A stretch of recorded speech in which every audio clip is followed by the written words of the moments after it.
नमस्कार साथियों, Suryanagari unique law classes के यूट्यूब चैनल पर मैं डॉक्टर उर्मिला राठी हार्दिक स्वागत और अभिनंदन करती हूँ। कैसी चल रही है आप लोगों की तैयारियाँ? थोड़ा थोड़ा डर लग रहा है? अभी सबके साथ यही हो रहा है। अब डरोगे नहीं तो कब डरोगे। हम बात करें RJS की, हम बात करें OJS की और साथ ही साथ हम बात करें APJS की। ये 3 JS कहाँ से आ गए? यस, बिल्कुल APJS आंध्र प्रदेश जुडिशरी। तीनों की एग्जाम ही 23 जून को है, लेकिन ओजेएस ने 22 को कर दिया, एक दिन पहले कर दिया। पहले तीनों का 23 था, अभी उड़ीसा का जो है हमारा 22 को हो गया। तो अब बात करें आज 11 जून की।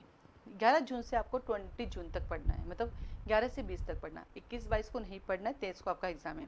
देखो 2 दिन पहले आपको अपने माइंड को थोड़ा सा रिलैक्स करना पड़ेगा ताकि वो पढ़ सके।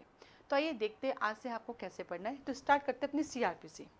किससे शुरुआत करेंगे हम? अपनी CRPC से। तो आज आपको CRPC पढ़ना है। अब आपका सबसे बड़ा कंफ्यूजन आता है, मैं CRPC को कैसे पढूं, मैं क्या पढूं, मुझे क्या पढ़ना चाहिए। तो देखिए बेटा, CRPC को पढ़ने के लिए सबसे पहले आपको चैप्टर 1 पढ़ना पड़ेगा। बिल्कुल चैप्टर 1, क्योंकि चैप्टर 1 से एक क्वेश्चन पक्का आता ही आता है। चैप्टर 1 पढ़ने के बाद आप सीधा पहुंच जाओ चैप्टर नंबर 12 पर। पक्का चैप्टर, देखो पूरा रोज पढ़ते हो, रोज पढ़ने से क्या दिक्कत है, वापस वहीं के वहीं अटक जाते हो। अब आपको पढ़ना सेलेक्टेड, क्योंकि ये जहाँ से एग्जाम में क्वेश्चन है वो पढ़ो ना, बाकी तो देखो पूरा पढ़ ही लिया, कहीं से भी आएगा क्वेश्चन तो।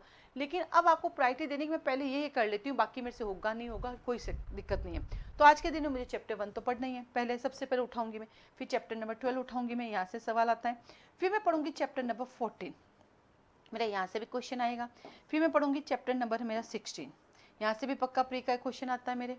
ये लिख के आप देख लो, आपको ट्रायल कर दो, आपको हाँ आता ही आता है। फिर चैप्टर नंबर 17 से आपका एक क्वेश्चन 100% आता है, आप चेक कर लो जाके पुराने पेपर। फिर आप पढ़ेंगे चैप्टर नंबर आपका 21 और 21A। अब आप कहेंगे मैडम आपने तो सेशन ट्रायल छोड़ दी, समन ट्रायल वारंट। अरे हाँ, तो उसमें से मेन के क्वेश्चन आते हैं, प्री के सेक्शन बेस्ड क्वेश्चन आते हैं, बहुत कम आते हैं। लेकिन जाके देख लो आप, 21 समी ट्रायल से क्वेश्चन पूछ लेते हैं। और प्री बार्गेनिंग तो आजकल इनका फेवरेट हो गया है, कभी अमेंडमेंट पूछ लेते हैं, अमेंडमेंट की डेट पूछ लेते हैं, सेक्शन तक पूछ लेते हैं। उसके बाद आप जाएंगे चैप्टर नंबर 23 और 24।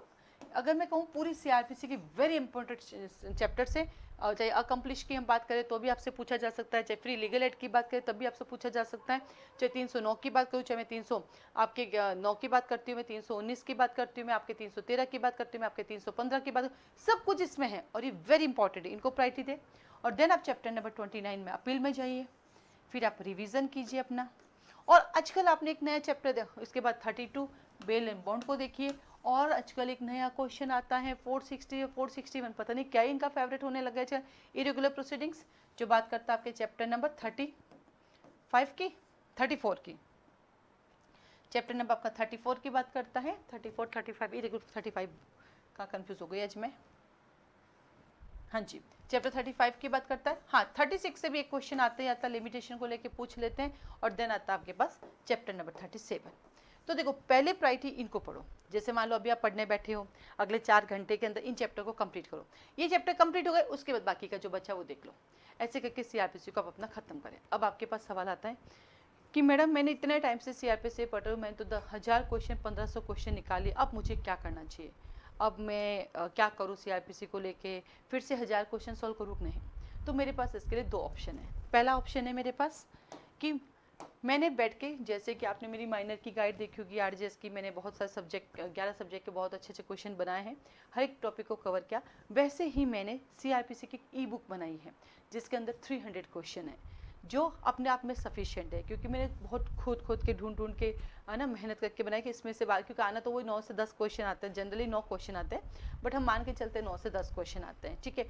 तो वो आप कवर कर सकते हैं। तो अगर आपके पास टाइम है, मैं नहीं कहती तो ले आओ, अगर आपको लगता है कि मैंने रिवीजन कर लिया, मुझे फिर भी क्वेश्चन सॉल्व करना है, टाइम है, तो आप इस ई बुक को ले सकते हैं। ये आपको सूर्यनगरी यूनिक लॉ क्लासेस के ऐप पे मिल जाएगी, जिसमें 300 क्वेश्चन है। पर शर्त इसकी ये है कि 300 क्वेश्चन को आपको 3 टाइम पढ़ना पड़ेगा। जैसे आज लिया तो आज कंप्लीट करना है, फिर 2 दिन बाद एक बार और कंप्लीट करना है, फिर 2 दिन बाद एक बार और कंप्लीट करना है, तब जाके वो आपको याद रहेंगे। पहली बार पढ़ने से कभी याद नहीं होता, ठीक है, सॉल्व कर लिया भूल जाओगे एग्जाम में, ठीक है। तो आप इसको ले सकते हैं। इसके अलावा अभी हम लोगों के पास एक और टेस्ट सीरीज हमने स्टार्ट की, जो टेस्ट सीरीज नहीं कह सकते, वो है एनालाइज।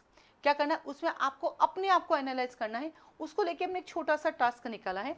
वो टास्क ये है कि आप, हो सकता है मेरे इसमें नहीं हो, आप मेरे उस पर देख सकते हैं, मेरे स्टेटस पे, कि हमने एक छोटा सा टास्क निकाला है, डेली टेस्ट। डेली टेस्ट के अंदर क्या हो रहा है, डेली 25 क्वेश्चन आ रहे हैं। जैसे सीआरपीसी के 25 आ गए, आईपीसी के 25 आ गए, उससे फ़ायदा क्या है बेटा, आपने 25 क्वेश्चन टच किए, पता चल गया अभी मुझे क्या गड़बड़ है। वो गड़बड़ क्या आएगी अब देखना, सेक्शन बेस गड़बड़ आएगी। तो सेक्शन बेस गड़बड़ आने का मतलब, इसका मतलब डेली बेसिस पे अब आपको काम करना पड़ेगा।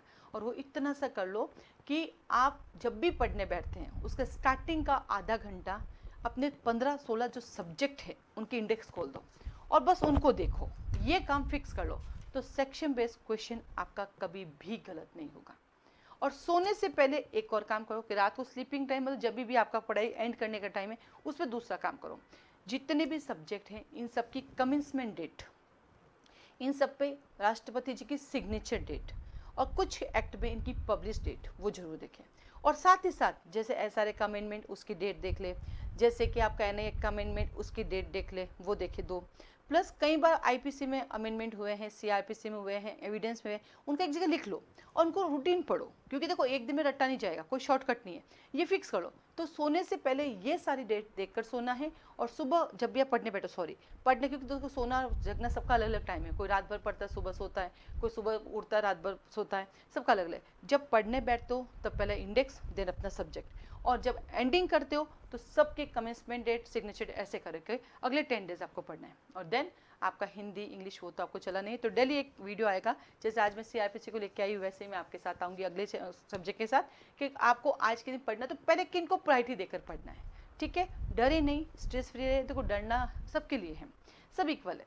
जितने भी बच्चे एग्जाम देने जा रहे हैं, सब जो तैयारी करके आ रहे हैं वो डर रहे हैं, लेकिन डर के क्या कर लोगे, डरने से सिलेक्शन होता है तो मैं डरने बैठ जाऊँ ताकि मेरा सिलेक्शन सबसे पहले हो जाए, ऐसा नहीं होता। बस आप पढ़ते रहो, पढ़ते रहो, और आपको जहाँ से डर लगता है, जैसे आपने किसी को फ़ोन किया, मैंने तो आज इतना पढ़ लिया, वहाँ से डर पैदा तो उसको फ़ोन करना बंद कर दो, बस ये ही एक डर का सबसे अच्छा इलाज क्या है, आप फालतू किसी से बात ही मत करो, डर ही नहीं लगेगा। आप बात परिवार वालों से करो, कोई डर नहीं, आप किसी से पूछोगे तुमने क्या पढ़ा, वहीं से डर स्टार्ट है। तो 10 डेज पूछना बंद कर दो, 10 डेज अपना फोकस करो, फिलहाल आपको अपने सिलेक्शन से मतलब है। बहुत कर ली मिल के पढ़ाया, 2 साल 3 साल से यही कर रही हूँ, कभी कोर्स पूरा नहीं हुआ, अब 10 डेज अपने आप को देकर देखो। आज के लिए धन्यवाद, ऑल द बेस्ट।